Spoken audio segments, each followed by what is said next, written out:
आदरणीय अध्यक्ष महोदय, मोहल्ला सभा के ऊपर आज जो सदन में चर्चा हुई, बहुत ही सार्थक चर्चा हो रही है। सबसे पहले तो मैं नेता प्रतिपक्ष का धन्यवाद देना चाहूंगा कि कम से कम एक कंसेप्ट के ऊपर तो वो राजी हैं। वो ये कह रहे हैं कि इन प्रिंसिपल उनको मोहल्ला सभा कंसेप्ट से कोई आपत्ति नहीं है।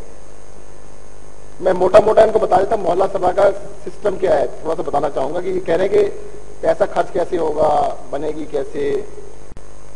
देखिएगा, मोहल्ला सभा जो है ये डेवलपमेंट फंड, जैसे एमएलए फंड है, एमपी फंड है, या डेवलपमेंट के जो भी काम है पैसा खर्च करने के लिए है। कई लोग इसको कंफ्यूज कर रहे हैं कि आरडब्ल्यू और ये सब मिक्स हो जाएगा। आरडब्ल्यू होता है, जैसे कि अभी हमारे एक सदस्य ने बताया कि वो अपने सदस्यों से पैसा इकट्ठा करती है।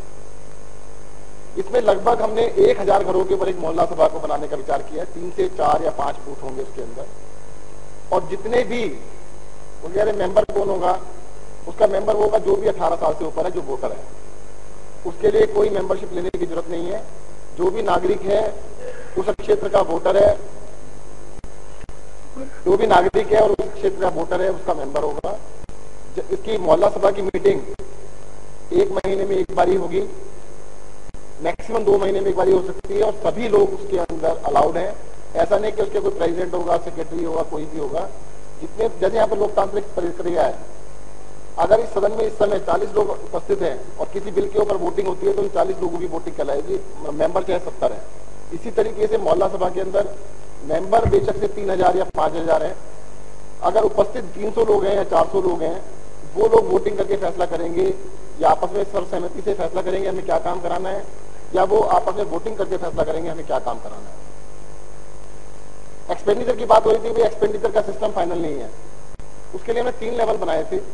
जैसे बहुत छोटे मोटे खर्चे हैं, 1000 रुपए का खर्चा, 2000 रुपए का खर्चा, ऐसे खर्चे भी आ जाते हैं कि मान लो कहीं पर कूड़ा पड़ा हुआ है, अब उसका टेंडर करना संभव नहीं है। उसको जो मोहल्ला सभा है वहां पर अपने आप बुलाए, 1000, 2000, 5000 रुपए तक का खर्चा जो भी है वो उसको बुला के करा लीजिए और अपनी मीटिंग में उसको ओके करा लीजिएगा। उसके बाद हमने दिल्ली के अंदर एमसीडी भी काम कराती है, पीडब्ल्यूडी काम कराती है, बीएसआईडीसी काम कराती है, सब लोग काम कराते हैं, कॉन्ट्रैक्टर्स के थ्रू काम कराते हैं। हमने कॉन्ट्रैक्टर्स को एम्पेनल करने का सिस्टम बनाया था कि कॉन्ट्रैक्टर फिक्स रेट पहले फिक्स कर दिए जाएंगे साल के पहले कि भाई इस काम का ये रेट है, आइटम रेट जिसे कहते हैं। आप कॉन्ट्रैक्टर से वो काम करा लीजिएगा, मोहल्ला सभा उसको ऑर्डर देगी और वो काम करा लेंगे। वो एक लिमिट रखी गई थी, 3-4 लाख तक के काम, 2 लाख के काम, 5 लाख के काम उससे करा सकते हैं।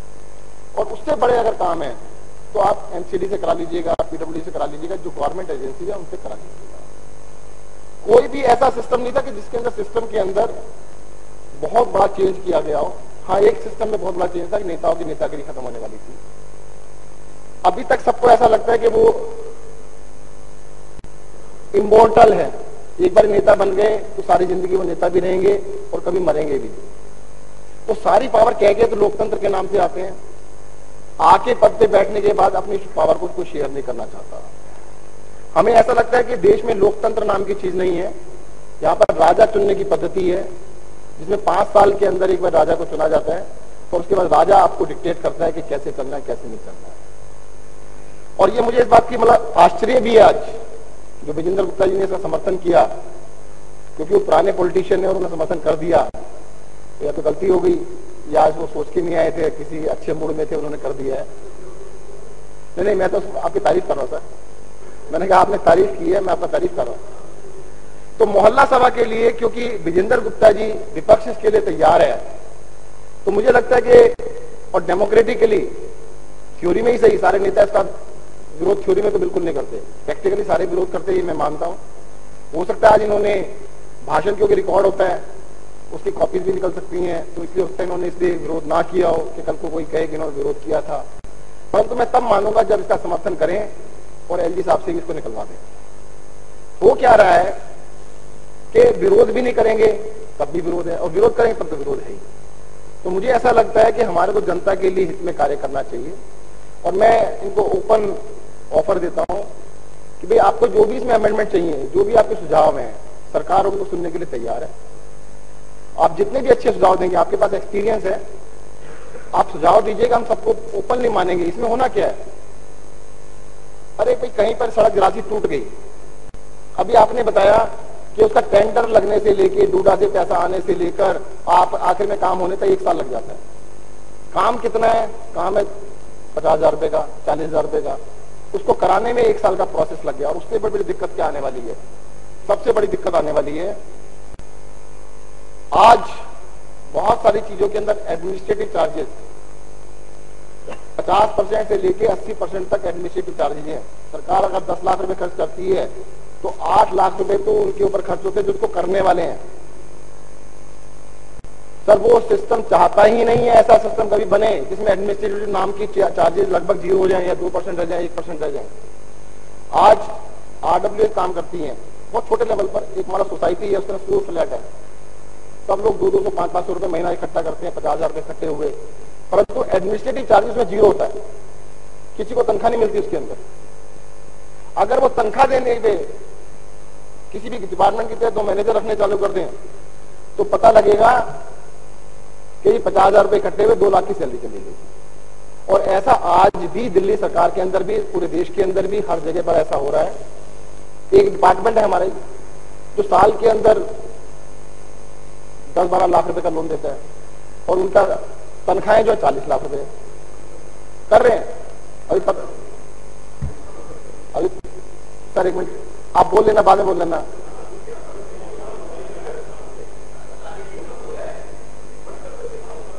कर देंगे, उसके लिए भी आपके एलजी साहब का अप्रूवल चाहिए। देखिएगा आप बीच में टोका टोकी करेंगे फिर मैं कुछ बोल दूंगा आपको, अच्छा नहीं लगेगा। चलिए अध्यक्ष महोदय,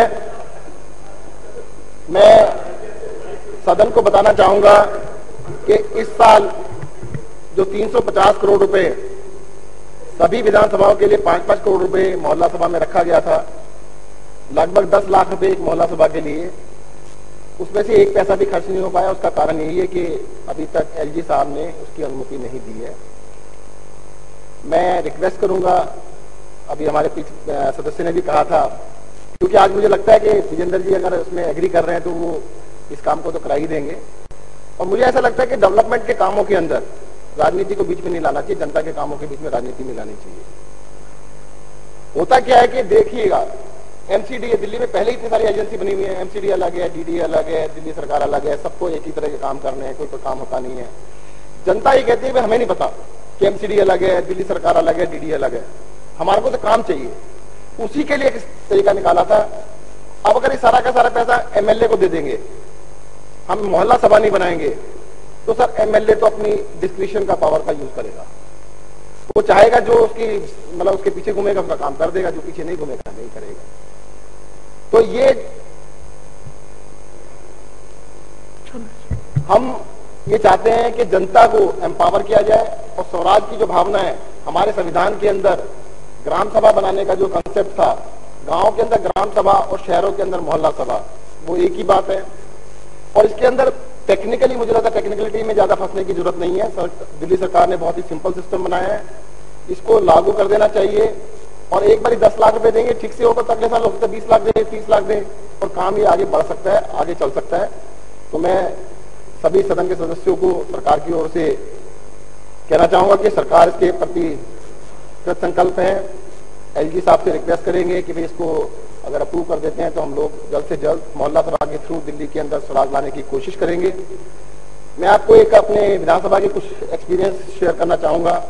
मेरी विधानसभा में ये कॉन्सेप्ट लागू नहीं किया गया था पहले। इसके अंदर मेरी विधानसभा ज्यादातर मिडिल क्लास के लोगों से बनी हुई है। जब मैंने जगह जगह लोगों से डिस्कस किया कि भाई दिल्ली सरकार ऐसा सोच रही है कि हम आपकी मीटिंग में आप फैसला करेंगे और आप जो फैसला करेंगे वो फाइनल होगा, तो लोगों को विश्वास नहीं हुआ।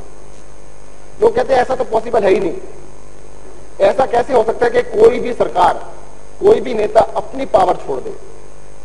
मैंने कहा जी हम लोग यही करने आए थे, हम लोग व्यवस्था परिवर्तन के लिए आए हैं, सिस्टम को चेंज करने के लिए आए हैं। और दिल्ली में अगर ये हो जाता है तो मुझे ऐसा लगता है कि पूरे देश में शायद ये अपने आप ही कॉपी हो जाएगा।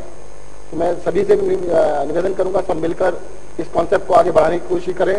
देखिएगा भ्रष्टाचार का उन्मूलन जितना जरूरी है, उसी तरह से डेमोक्रेसी और स्वराज का कंसेप्ट उतना ही जरूरी है। जितना स्वराज फैलेगा, जितनी डिसेंट्रलाइजेशन ऑफ पावर होगी, करप्शन उतना कम होगा। करप्शन को कम करने का ये सबसे अच्छा साधन है। धन्यवाद। जय हिंद, जय भारत। सदन की कार्रवाई में स्थगित कर रहा हूं। उससे पूर्व बड़े दुख के साथ सदन को सूचित करना चाहता हूं, विधानसभा परिसर में पुलिस के सुरक्षा विभाग में श्री तनसीर अली जी 50 वर्षीय हमारे यहाँ तैनात थे। आज उनको हार्ट अटैक हुआ, हॉस्पिटल ले जाया गया, रास्ते में उनका देहांत हो गया। परिसर में मैं अपनी ओर से, पूरे सदन की ओर से, दिल्ली की जनता की ओर से उनकी आत्मा को शांति मिले ऐसी प्रार्थना कर रहा हूं परमेश्वर से, खुदा से, और उनके परिवार वालों का दुख हल्का हो, उनको सांत्वना मिले ऐसी प्रार्थना कर रहा हूं। इन्हीं शब्दों के साथ पुनः एक बार श्रद्धा सुमन उस सिपाही के चरणों में अर्पित करता हूं। अब सदन की कार्रवाई 10 अगस्त 2017 को अपराह्न 2 बजे तक के लिए स्थगित की जाती है।